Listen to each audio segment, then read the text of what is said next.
Dígame usted. Ya te preguntaba cuántas cosas antes, pero claro, tú dejas claro en el libro que tú lo que quieres hacer es reflejar el discurso histórico del Estado, proyectado desde el Estado. A mí la duda que me queda, aunque lo tratas de alguna manera, es: ¿existen proyectos, es decir, existen memorias competitivas? ¿Hay una memoria de los conservadores, una de los liberales? ¿Y sería posible también rastrear formas alternativas de pintura histórica, por ejemplo, en la Cataluña del siglo XIX, en el Aragón del siglo XIX, en las localidades del siglo XIX? Hay un estudio que yo sepa está sin hacer, pero que sería muy importante, que es los programas iconográficos de las diputaciones provinciales a finales del siglo XIX. Desde luego, en el caso de la Diputación de Barcelona es muy claro, construye un relato iconográfico que en gran parte tampoco es radicalmente distinta, pero sí que introduce matices muy significativos.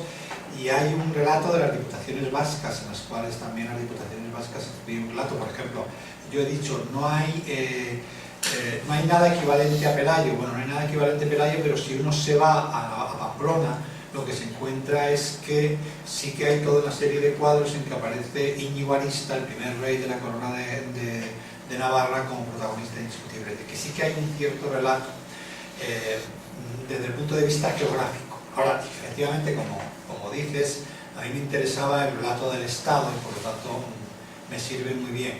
Pero hay incluso otros relatos que habría que, aunque no fueron hegemónicos, estuvieron presentes. Por ejemplo, hay un relato que a mí me parece muy llamativo, que es el que refleja Pérez Galdós en sus episodios nacionales. Finalmente, Pérez Galdós, cuando escribe sus episodios nacionales, de alguna manera lo que está es ocupando el lugar que habían ocupado las grandes historias anteriores del siglo XIX. Y lo interesante del relato de Pérez Galdós es que es un relato de carácter fundacional revolucionario. Es decir, si ustedes no han leído, y si no lo han leído, les aconsejo que lo lean, los episodios nacionales de Pérez Galdós. Pérez Galdós no empieza en Pelayo ni en no sé dónde. Pérez Galdós empieza en Trafalgar. Es decir, la nación nace con la muerte de la monarquía.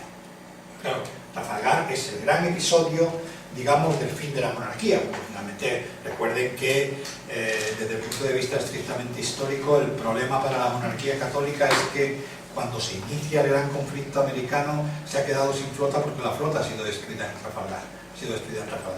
Entonces, ese es el relato de Pérez Galdós, y ese es un relato radicalmente distinto y que además es un relato mucho más moderno, entre comillas, porque lo que afirma es esa voluntad de una nación nacida en un momento histórico concreto que es en ese momento. Y después, a partir de ahí, claro, a partir de Trafalgar, en Pérez Galdós están todos. Están las Cortes de Cádiz, están las guerras carlistas, es decir, están las guerras de África, está absolutamente toda esa parte.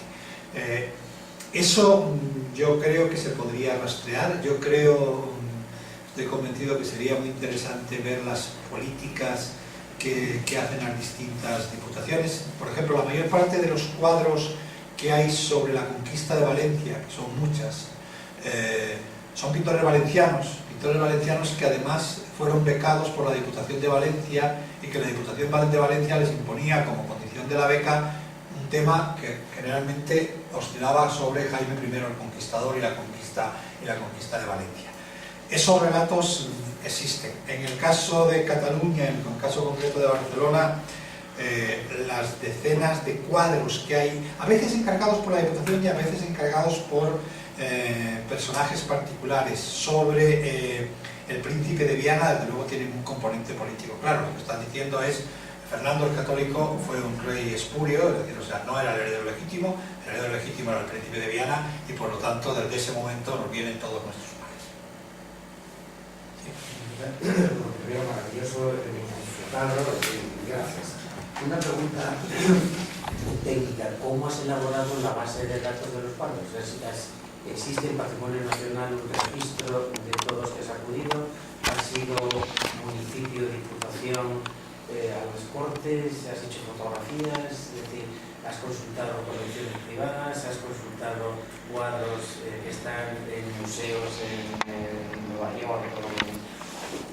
¿Cómo has construido? No, bueno, la base de datos, eso es la parte, digamos, la cocina, digamos, del libro, ¿no? La cocina del libro ha sido realmente complicado. Obviamente es un tema en el que llevo trabajando mucho tiempo, lo he ido dejando, lo he ido abandonando, lo he ido retomando. Tengo una base de datos en las cuales tengo localizados 830 cuadros. 830 cuadros de pintura de historia, que ha sido realmente complicado localizarlos porque, por varios motivos. Uno, hay digamos, los más importantes. Estos son los que están en el Senado y están en el Congreso, y esos son los más fáciles de localizar. Después estaba el caso del Museo del Prado, que el Museo del Prado, pues ahí es que ha habido un cambio, porque cuando yo empecé a hacer esto, todos los cuadros que estaban en el Museo del Prado estaban en las bodegas, estaban en los sótanos, no estaban expuestos. Ahora, si van al Prado, verán que han sacado una parte del siglo XIX, pero esto hace 10 años eso era inconcebible, porque la pintura del siglo XIX no estaba a la altura de la pintura española que se exponía en el Prado.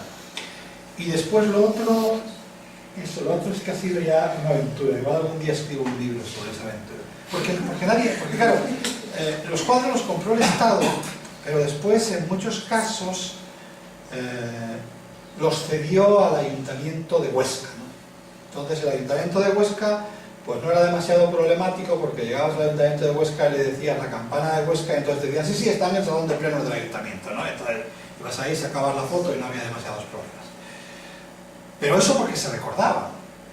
Entonces, sin embargo, hay un cuadro que es la conquista de Cádiz por Alfonso X el Sabio, que cuando fui al Ayuntamiento de Cádiz a preguntarles por qué, porque lo que sí que estaba en fomento, estaban los cuadros que se habían comprado, los que se habían expuesto, y si se habían cedido a alguna institución, ¿no? Entonces pues les pregunto y digo, pues nada, ese cuadro no existe, ¿no? Y hace 3 años que fui a un congreso a Cádiz a dar una conferencia, y la conferencia era en el salón de actos del Ayuntamiento. Según entro me encuentro con el cuadro este que nadie sabía que existía, ¿no? Lo que pasa es que nadie sabía que representaba, ¿no? Porque aparecía un individuo con una bandera frente al mar, y entonces pues nadie sabía qué era. Pero entonces el proceso ha sido un poco así, y hay algunos que no he conseguido imágenes, hay algunos que tengo toda la información sobre el cuadro, las críticas, etcétera, pero no tengo imágenes. Pero ha sido realmente complicado. Y hay algunos que han desaparecido. Por ejemplo, en la Universidad de Valladolid había varios que se quemaron en la Guerra Civil. Entonces estos, bueno, tenemos referencias a ellos. Yo creo que en algunos casos podrían ser interesantes, porque había algunos de tema portugués, que yo creo que sí que no sé por qué acabaron en Valladolid, porque normalmente acababan en los sitios por relaciones, ¿no? Quiero decir, la campana de Huesca pues iba a Huesca, ¿no? En la conquista de Cádiz iba a Cádiz. Pero estos de Portugal no sé por qué acabaron en Valladolid. También imagino que la crítica, el estudio, el análisis que haces de la crítica, habrás tenido que estudiar toda la prensa, ¿no?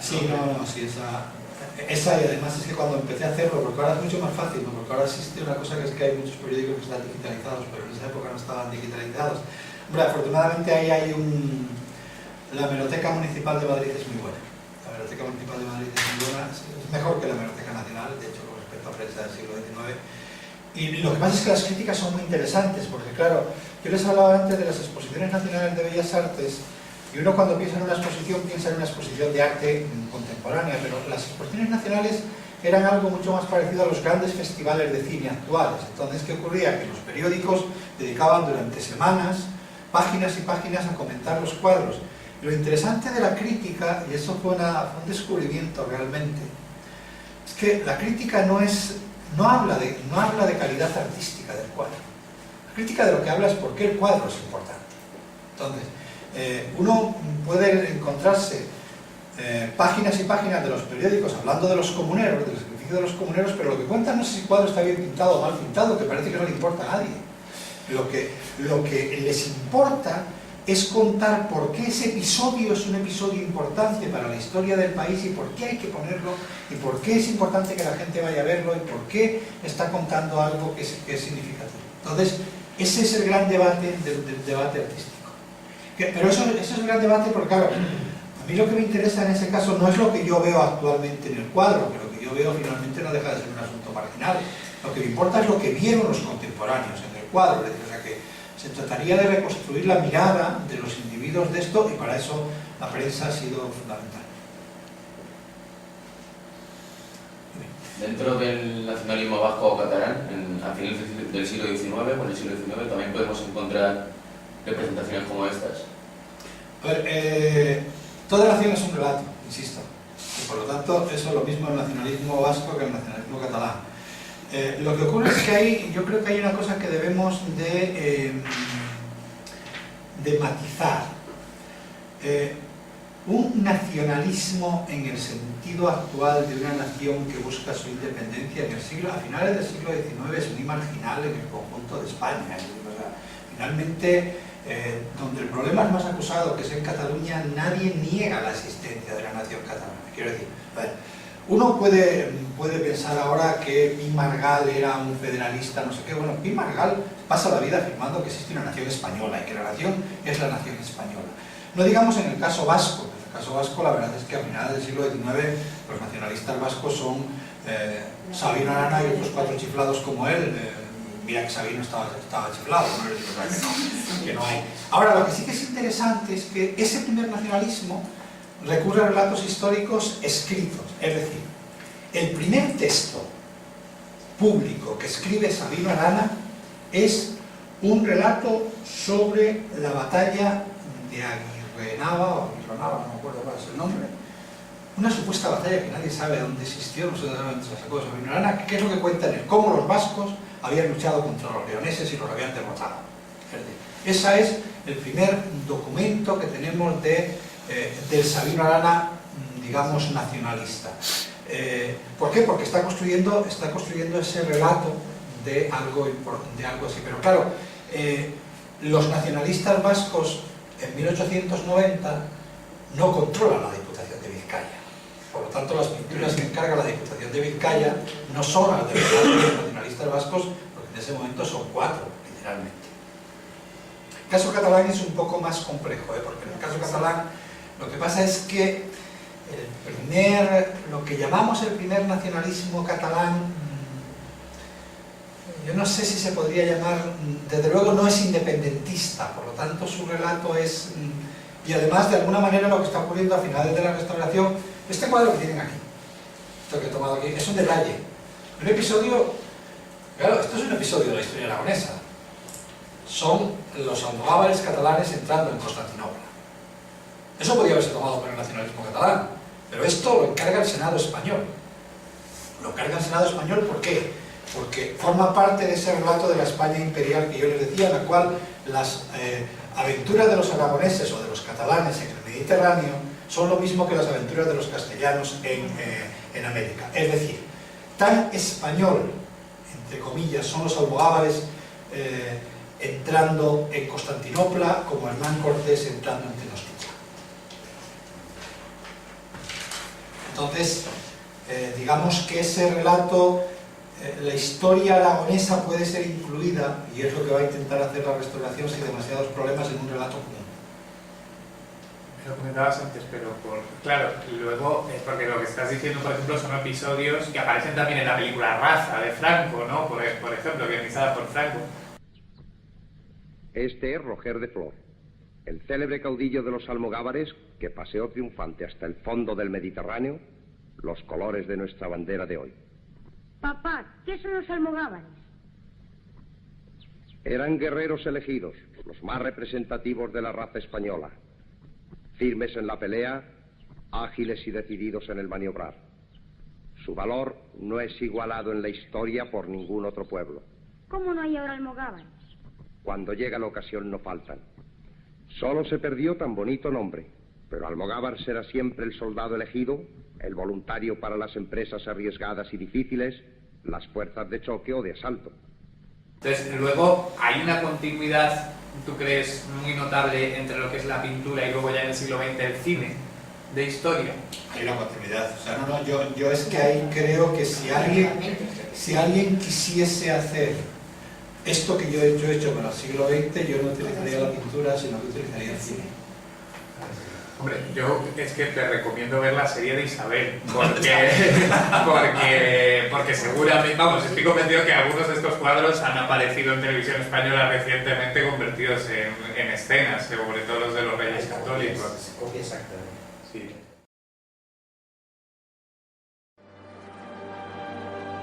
Sois el soberano de Granada. No debéis humillaros ante nos.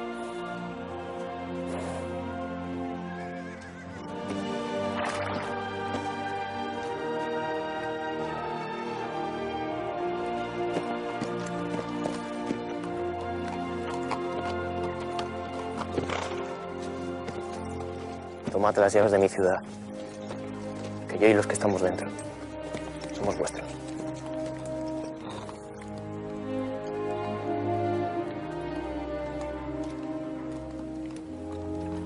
Mi señora. Complace más la gloria cuando se ha sufrido tanto para alcanzarla. Pero eso antes, el gran cine histórico de la época del franquismo, eso lo conozco, la serie es que no la he visto, pero intentaré verla, ¿no? El gran cine histórico de la época del franquismo reproduce literalmente, el desembarco de Colón que vimos ahí está reproducido en una película tal cual, o sea, quiero decir, se tomó como script de la película para componer el fotograma. Sí, sí. No, y que al fin y al cabo el imaginario colectivo es mucho más fácil crearlo a través de pinturas en el siglo XIX o a través del cine o series de televisión en la actualidad, y es lo que la mayoría de gente se va a quedar y lo que va a seguir evolucionando a través de la historia, porque así como las pinturas tienen reflejos en el cine, y después del cine tendrá reflejo en lo que vendrá en el futuro. Claro, pero además es que hay películas históricas que no son históricas en una primera medida, es decir, el género de la conquista del oeste en Estados Unidos ha modelado la forma de la cual los norteamericanos ven a su propio país más que todas las historias escritas por los historiadores. Finalmente están narrando una gran epopeya, es decir, la epopeya de Estados Unidos en su camino del este hacia el oeste, y eso forma parte del imaginario colectivo de los estadounidenses. Es decir, o sea, yo creo que si uno quisiese pensar cómo se construye Estados Unidos como nación, desde luego yo no me dedicaría a ver cuadros del siglo XIX, que también los hay, de toda la pintura histórica norteamericana del siglo XIX, sino a ver el gran cine de Hollywood, o sea, la época clásica, porque ahí se está narrando. Si ustedes ven cualquiera de las películas, pero digo el cine de vaqueros, pero digo también el cine negro. El cine negro finalmente lo que está contando es, se va viendo cómo van llegando las distintas olas de migrantes y cuáles son los buenos y malos, ¿no? Entonces, pues, en principio los malos son los italianos. Ahora, si ustedes ven las películas de los años 60-70, ya somos latinoamericanos, no son los italianos, es decir, o sea, los que trafican y no sé qué son los otros. Entonces, pero eso está construyendo un imaginario sobre el pasado. Pero otra cosa curiosa es, tú dices en el libro en un momento dado, triunfó la construcción del relato, pero tal vez fracasó su divulgación durante el siglo XIX por el hecho del poco desarrollo del sistema de la escolarización, y que luego ya es incluso con el franquismo cuando estos cuadros llegan a los libros de texto de manera sistemática. Pero es paradójico porque, claro, si hoy asistimos a que se reproducen los mismos discursos que la pintura en series de televisión masivas, podemos decir que el nacionalismo está aún más potenciado en sus medios divulgativos que en el siglo XIX, ¿no? Sí, a ver, yo lo que creo ahí es que, finalmente, cuando uno se dedica a estudiar el proceso de construcción de las naciones, y ahí sobre todo les hago también una aclaración que yo creo que es importante, yo estoy muy influenciado por la comparación entre lo que pasó en la ruina de la monarquía en el lado americano y lo que pasó en las ruinas de la monarquía en el lado europeo. Entonces, en el lado americano la construcción de la nación ha sido absolutamente exitosa. Es decir, o sea, si hay una ideología que actúa sin fisura desde México hasta Argentina, es el nacionalismo. Entonces, ahí no hay ninguna duda. Sin embargo, en el caso de España, finalmente uno siempre tiene la duda de que ha habido un cierto fracaso en este proceso de construcción nacional. Y yo creo que eso hay que explicarlo como historiadores. Hay que explicarlo. Ahora, yo diría que ahí habría que matizarlo. Es un fracaso relativo. Primero, yo afirmo que es un fracaso relativo. Es decir, o sea, esa idea de Ortega de este país invertebrado, bueno, yo creo que es menos invertebrado de lo que Ortega tendía a pensar y de que los demás hemos tendido a pensar. Pero, sin embargo, ese cierto fracaso yo creo que tiene dos claves. Una clave es lo tardío que se implementa en España un proceso de escolarización obligatoria para todo el mundo. Es decir, lo que hizo la Tercera República en Francia a finales del siglo XIX, en España no ocurre porque seguimos teniendo tasas de analfabetismo muy altas a finales del siglo XIX. Y después el asunto del legitimador del franquismo, que a mí me parece que ese es un asunto realmente clave. O sea, finalmente, el franquismo retoma el relato de nación liberal, posiblemente porque los procesos de construcción nacional son siempre procesos a largo plazo, es decir, no se puede cambiar en poco tiempo, pero claro, le contamina. Es decir, vuelvo a utilizar, aunque no me interesa mucho hablar de esto, pero vuelvo a utilizar el caso catalán. O sea, uno va al norte de la Cataluña actual y se encuentra lleno de placas puestas por la Generalitat en que dice aquí nació Cataluña, aquí el conde no sé cuántos, no sé qué, este es el origen de Cataluña. Claro, si alguien ahora pusiese en la Basílica de Covadonga, como hicieron en el siglo XIX, aquí nació España matando moros, pues todo el mundo se echaría a reír, ¿no? Pero nadie se lo toma en serio. Pero no se lo toma en serio no porque don Pelayo sea más impresentable que Wilfredo el Belloso, ¿no? Que yo creo que igual de presentables o igual de no presentables debían de ser los dos, ¿no? Igual, y por cierto, igual de no español era Pelayo que igual de no catalán era Wilfredo el Belloso. Pero, sin embargo, la contaminación que da el franquismo hace que reivindicar a Pelayo sea políticamente incorrecto y reivindicar a Wilfredo el Belloso no sea políticamente incorrecto. Rápido, que me tengo que marchar, tengo clase. Algo que evidentemente el libro que ha aparecido este año en España ha sido el libro del año entre los historiadores, puesto que deconstruyes todo lo que se está diciendo y pones en evidencia la construcción y la labor de los historiadores que nos hemos inventado y eso usado por los políticos con una finalidad muy concreta. ¿Cómo se lee eso en México? Es decir, evidentemente lo habrá leído poca gente, pero los compañeros, los amigos, es decir, ven cómo en tu caso de origen hispano, que trabajes en México y que construyes la idea de la nación, eso en México es un pecado de lesa humanidad. Que le digas a un mexicano que la nación mexicana no existe, ¿cómo entiendes? ¿Es un loco? ¿Que es un apátrida? Es decir, ¿cómo se lee eso desde México? Mira, pues me ha encantado diciendo España, el rey ha citado cazaleones y ahora viene un español diciendo que la historia se la han inventado. No, mira, hay una cosa, a ver, el libro es que todavía no ha empezado a venderse en México, porque estas cosas de los editoriales tienen un cierto desfase, entonces se empezaba a vender justo este mes, o sea que no sé todavía cómo ha sido recibido. Ahora, sí tengo una... Por eso te has venido a pasar Sí tengo una experiencia que es curiosa, ¿no? Yo hace unos años publiqué un libro que se titula Elegía criolla, una reinterpretación de la guerra de independencia hispanoamericana, que es un libro bastante polémico, pero que a mí lo que me sorprendió absolutamente en el caso de México es que lo que más todo el mundo me reprochó es que lo que yo decía es que España no había conquistado México, es decir, o sea, que España no existía como una nación, como un Estado-nación, lo cual es absolutamente obvio, quiero decir, o sea, está México en Cortés, pero no. Y claro, a mí me sorprendía, me chocaba mucho eso, y tiene que ver con lo que tú estás diciendo. Es decir, en el fondo, claro, si tú dices que, y claro, y decía que la guerra de independencia había sido una guerra civil entre no hispanos, es decir, o sea, que bueno, los ejércitos del rey había que tomárselo como ejército del rey en todo caso, y que fundamentalmente tanto el ejército realista como el ejército insurgente estaba formado por novohispanos, lo cual es rigurosamente cierto, quiero decir, o sea, que ahí no hay nada. Pero claro, si no había una España contra la que se veían independizados, entonces qué chingados era toda su historia. Y eso genera un problema realmente complicado. Entonces yo, volviendo a lo que tú dices, pues yo creo que al final lo que han asumido es que, bueno, finalmente hay un cachupín un poco cifrado por ahí, que soy yo, y bueno, pues soy simpático, ¿no? Y entonces tampoco la vamos a pero realmente es muy problemático desde el punto de vista de la historia, de lo que en México llamamos la historia de bronce, aceptar que ese otro, sobre el cual, contra el que tú te has construido, no existe. Sí, no, es una cosa que yo recuerdo que me invitaron a participar en la convención de la historia mínima de México, de me tocó en el siglo XVIII, el fenómeno borbónico, que había trabajado. Pero yo escribí un capítulo en el que narraba el reformismo borbónico tal cual yo pluridimensionalidad de la sociedad no hispana, no fue aceptado.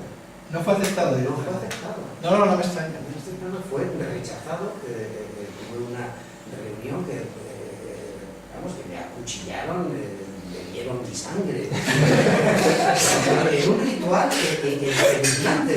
Yo al final me reí. ¿Y por qué te ríes? Dice, porque estoy comprendiendo la irracionalidad de unos compañeros historiadores que me estáis diciendo unas cosas que todos vosotros habéis construido. Es decir, que me resulta increíblemente, por eso me río. Es decir, pero es increíble, no lo van a aceptar. Es decir, lo pueden aceptar para el otro, pero nunca lo van a aceptar como un espejo. Es decir, bueno, pues ahora toca México.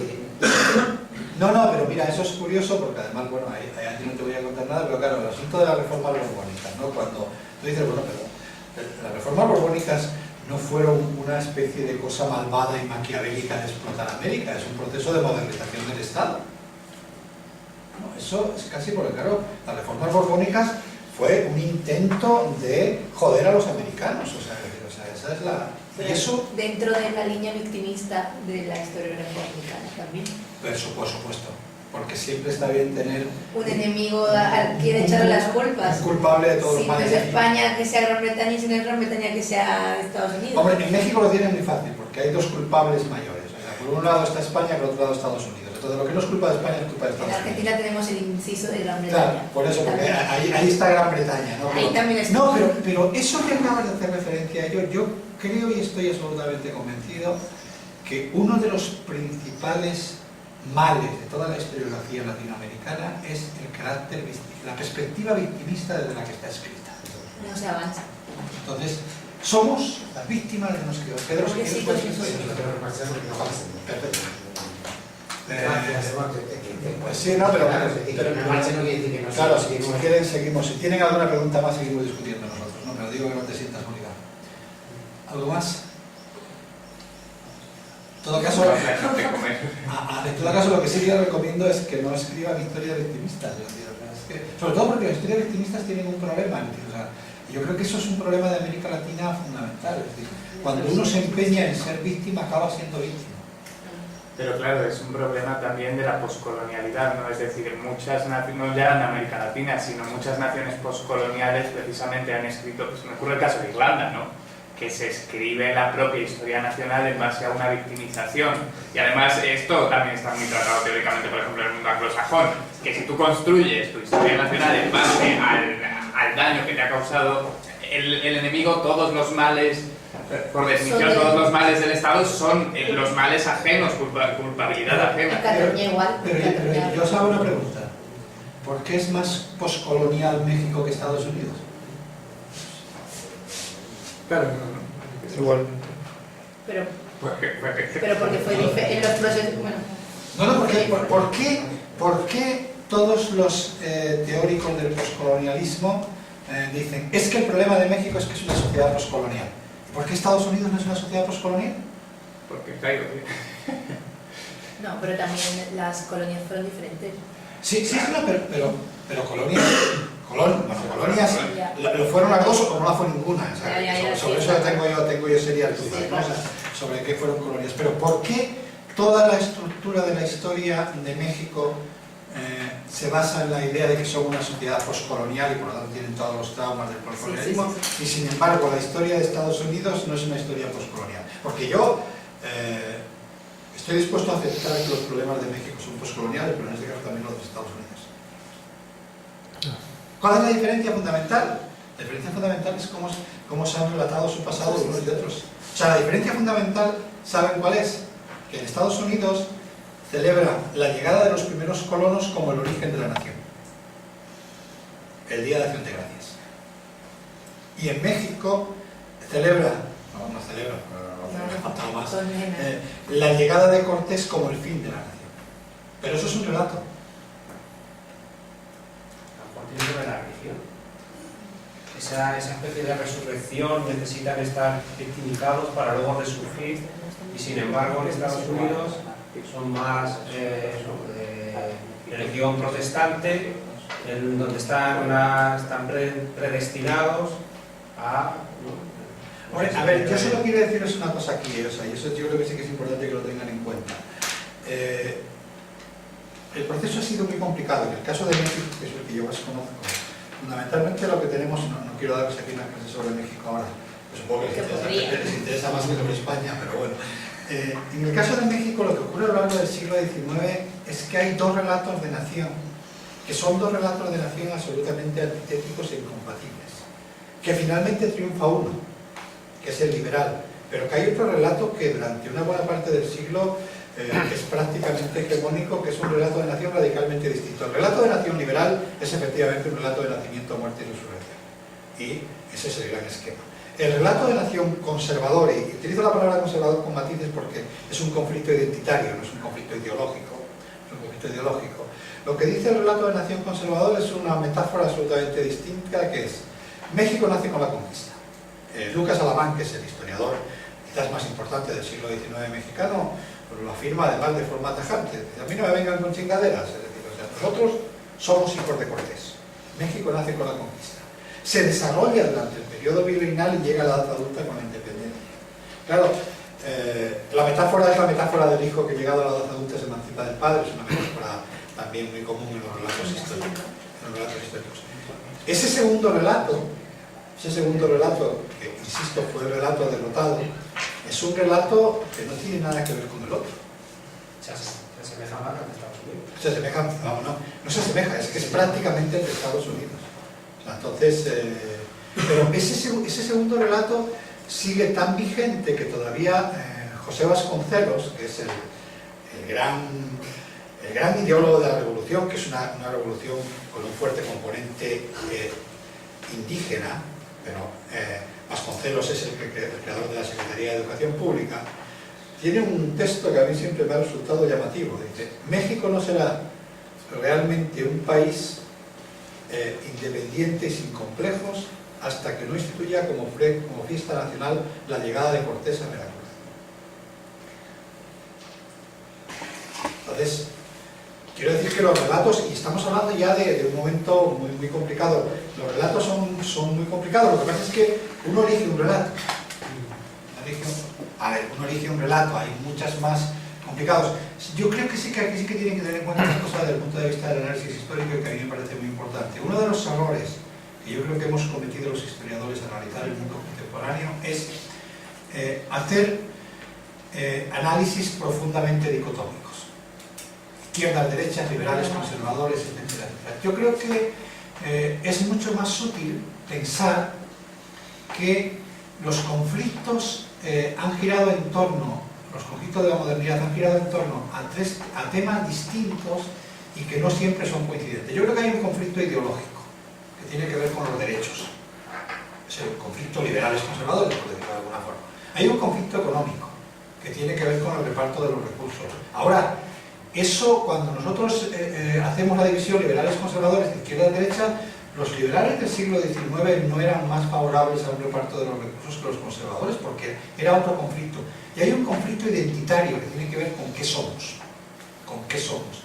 Y el problema del conflicto identitario es que es un conflicto mucho más difícil de resolver que cualquiera de los otros conflictos. ¿Por qué? Porque sobre derechos se puede tener un poco más o un poco menos, por lo tanto se puede negociar. Sobre recursos se puede negociar si se reparte de una forma o se reparte de otra. Pero sobre qué somos no hay forma de negociar. Uno no es un poco más o un poco menos algo. Entonces, por eso el conflicto, digamos, por hablar de un caso que ustedes tienen todos en la cabeza, que es el caso del nacionalismo catalán, es muy difícil negociar porque si uno es español o es catalán. Y ahí no hay, o uno no puede ser un poco más español y un poco menos catalán, o sea, es lo uno o lo otro, y eso es lo que es dificilísimo de negociar. Entonces, yo creo que, por ejemplo, en el caso de México del siglo XIX, que por esto quería explicarlos esto, hay un conflicto ideológico entre liberales y conservadores muy fuerte, pero hay un conflicto identitario absolutamente fortísimo, porque además, claro, no se olviden de una cosa, es un conflicto identitario que tiene un fuerte componente étnico. Finalmente lo que se está dirimiendo es: ¿somos hijos de los conquistadores o somos hijos de los conquistados? Claro, eso en Argentina no tiene demasiados problemas. Al cabo, todos hijos de italianos y de gallegos, ¿no? No hay demasiados problemas. Ni en Chile tampoco pasa lo mismo. En Chile tampoco, claro. Pero en México el problema es que eso, la marca de la diferenciación étnica, uno la llevaba en la cara. Claro. Entonces, claro, tienes alguien que afirma, pues Lucas Alamán, claro, Lucas Alamán parece que nació en Alcalá de Henares, ¿no? Cuando uno ve los retratos suyos del siglo XIX. Entonces, claro, para él afirmar que era descendiente de los conquistadores, es máxime en alguien que era el administrador de los bienes del Marquesado del Valle, es decir, el administrador de los bienes de Cortés, de los descendientes de Cortés en México. Pues claro, pues nosotros nacimos con Cortés, claro, pero claro, al indio de la Sierra de Puebla le decían ustedes que era descendiente de los conquistadores. Hay un conflicto. Pero claro, en el concepto del mestizaje sí que de alguna manera la visión liberal de la historia mexicana trata de llegar a una especie de consenso identitario, ¿no? Porque al final el mestizaje lo que hace, bueno, pues me apropio de la idea del indígena y... Está la Revolución Mexicana también, ¿no? El mestizaje, Justo Sierra, ministro de Porfirio Díaz, en 1906 lo pone de una forma absolutamente clara en una historia que tiene sobre México, que dice: nosotros no somos ni indios ni españoles, somos el fruto de la mezcla de dos pueblos y dos culturas. Y eso la revolución lo resuelve, es decir, el mito del mestizaje como mito. Ahora, no sé si ustedes se han dado cuenta lo que tiene esto de profundamente reaccionario, Es decir, porque claro, lo que dice la revolución es: todo mexicano es un 50% blanco y un 50% indígena. Y el que no lo es, que es un hijo de la chingada. Claro, porque esa es la parte grave. ¿Qué ocurre? Que si uno es blanquito descendiente de suecos, no es mexicano. O una cosa que es absolutamente llamativa, es decir, que en los últimos años ha habido un cierto proceso de recuperación. En México había una importante, en México y en Argentina, por cierto, una importante población negra. Ahora, los negros no forman parte del mestizaje. Los negros en México no forman parte del mestizaje. El mestizaje es que tú, como mexicano, eres un 50% español y un 50% indígena. ¿Y los otros qué ocurre con ellos? Y los descendientes de los alemanes no son mexicanos, y los descendientes de los italianos no son mexicanos. Sobre todo, además, que tengan en cuenta que estamos hablando de una sociedad pimentocrática, en la cual el color de la piel es muy importante en la vida cotidiana. El color de la piel es muy importante. ¿Y esto por qué es importante? Porque resulta que las colonias extranjeras en México tienden a ser profundamente endogámicas. Es decir, los descendientes de franceses se casan con descendientes de franceses, y los descendientes de españoles, los descendientes de españoles son los únicos que no se casan con españolas, pero se casan con mexicanas blancas, que viene a ser exactamente lo mismo. Depende también del comportamiento también de las localidades. Por ejemplo, en Chile las comunidades vascas tienen una importancia bastante fuerte y tienden a esa endogamia local, ¿no? Claro. Se relacionan entre ellos y de hecho están a favor de todo ese proceso de mal llamado pacificación de la Araucanía, que es evidentemente nosotros que vivimos aquí somos élite, exterminio de una población que tenía una relación de frontera, pero de alguna forma se tiende a apartar, ¿no? O a archivar, ¿no? Eso funciona así. Un apartado visual quizás o... Eso funciona así. Lo que pasa es que yo creo que hay, desde el punto de vista, además del punto de vista de su máster, que tiene que ver con Europa y América, hay una cosa que quizás los europeos nos ha costado mucho tiempo entender. En todo caso yo lo he entendido tarde, solo lo he entendido en México. Es que la construcción de la ciudadanía en sociedades étnicamente homogéneas es mucho más fácil que la construcción de la ciudadanía en sociedades étnicamente heterogéneas. Les pongo un ejemplo. La Revolución Francesa, que declara la abolición de la servidumbre, la igualdad de todos, a la siguiente generación no tiene ningún problema, porque la diferencia entre el hijo del... A ver, la nobleza francesa se decían que eran descendientes de los francos, entonces era una raza distinta. Y los siervos eran unos pobres infelices descendientes de los galos, pero en la cara no se les notaba. Con lo cual, a la siguiente generación, ¿qué ha pasado? Que todos son ciudadanos. Ahora, ¿qué ocurre cuando en 1821 se declara la independencia de México y se declara efectivamente que todos son ciudadanos y que todos son iguales? Que el hijo del indígena sigue siendo indígena y el hijo del blanco es blanco. Y entonces eso plantea algunos problemas Y claro, eso en Europa nos ha costado entenderlo, porque claro, aquí la única etnia diferente, en el caso español que había eran los gitanos y lo llamaban jodido, por cierto, ¿no? pero no había una diferenciación, no había una diferenciación étnica. En el caso de sociedades mucho más complejas, como era el caso de la... Y además, el caso de la sociedad no hispana era particularmente complejo, porque efectivamente, a pesar de esa cosa que ustedes han visto en las pinturas de casta, ¿no? De que blanco y no sé qué, y 3/4 de negro y 2 de tercio de no sé qué. Sí, el sambo, que si no sé qué. Eso nadie lo distinguía. O sea, no. Pero sin embargo, el nivel de mestizaje era muy amplio en la sociedad no hispana. Una sociedad muy mestiza realmente. O sea, muy mestiza también en términos, insisto, vamos a hablar de hispanidad, ¿no? De estos españoles que estaban allí. Los vascos que iban allí, los irrisarri, tenían cara de vasco también, tenían una cara determinada, y dentro de ellos mismos decía, oye, este es irrisarri, cuidado que no te metas con el larraín, porque nosotros somos españoles inferiores, no somos de Andalucía, somos de Extremadura, no tenemos la misma sangre que ellos. O sea, de eso mismo también había una estratificación. Por supuesto, a ver, aquí local, tengo ¿no? una cosa de la que no hemos hablado, pero que sí que hubiese sido muy importante hablar, que es el término nación y el significado de la nación. O sea, no es que en la monarquía católica no hubiese naciones. En la monarquía católica naciones había decenas. Lo que no había era la atribución de una función política a la nación.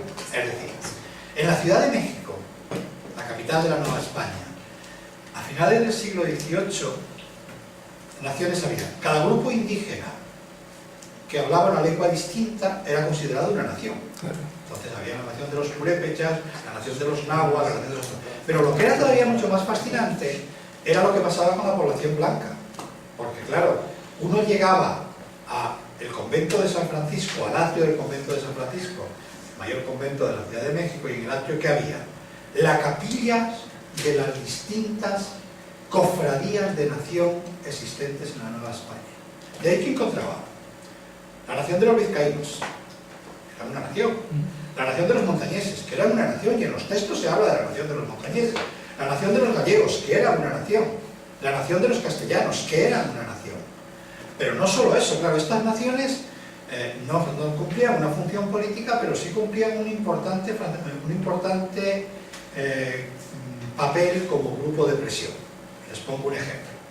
La gran organización económica, eso Pedro se lo puede explicar mejor que yo, de la Nueva España del siglo XVIII era el Consulado de Comerciantes de la Ciudad de México. El Consulado de Comerciantes de la Ciudad de México, no se imaginen ustedes un consulado de pequeños tenderos que vendían ahí con chorraditas en la calle. El Consulado de Comerciantes controlaba todo el comercio de la plata con Europa y con Asia. El Consulado de Comerciantes era realmente lo más parecido a una especie de Wall Street contemporáneo. ¿Y qué ocurrió en el Consulado de Comerciantes? Pues ocurrió una cosa muy curiosa, que había dos partidos, que eran el de los vizcaínos y el de los montañeses. Y que los vizcaínos y que los demás no podían entrar en el Consulado de Comerciantes. O sea, quiero decir, estos eran los que tenían controlado todo el proceso, y además, tras pelearse durante 2 siglos, llegaron a un acuerdo que era absolutamente maravilloso, que es que cada una de las 2 comunidades elegía un cónsul y el prior era rotatorio. Un año era de unos y otro año era de otros. Estamos hablando de un poder económico absolutamente descomunal. Ahora, una cosa que también es importante que tengan en cuenta ahí.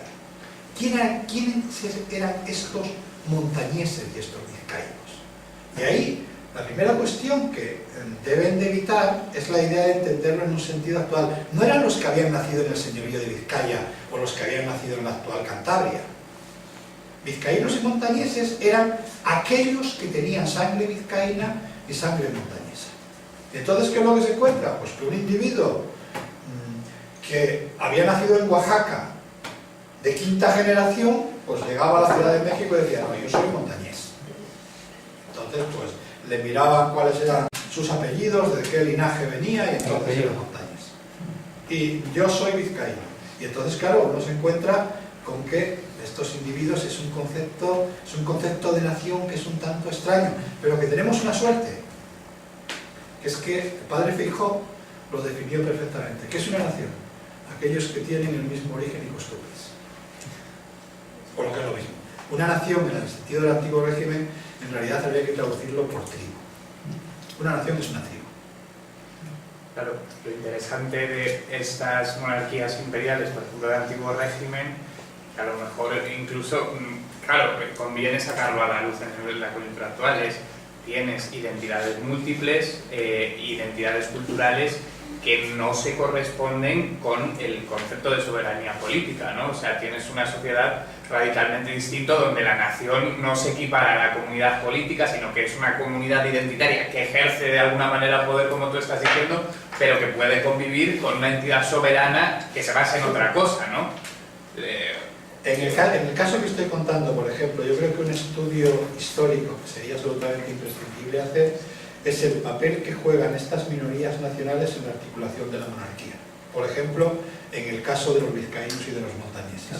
Si ustedes miran las guerras de independencia americanas, es absolutamente sorprendente el número, altísimo número que hay de lo que hoy llamaríamos vascos y cántabros en los ejércitos del rey y en los ejércitos insurgentes, quiero decir, en las dos partes.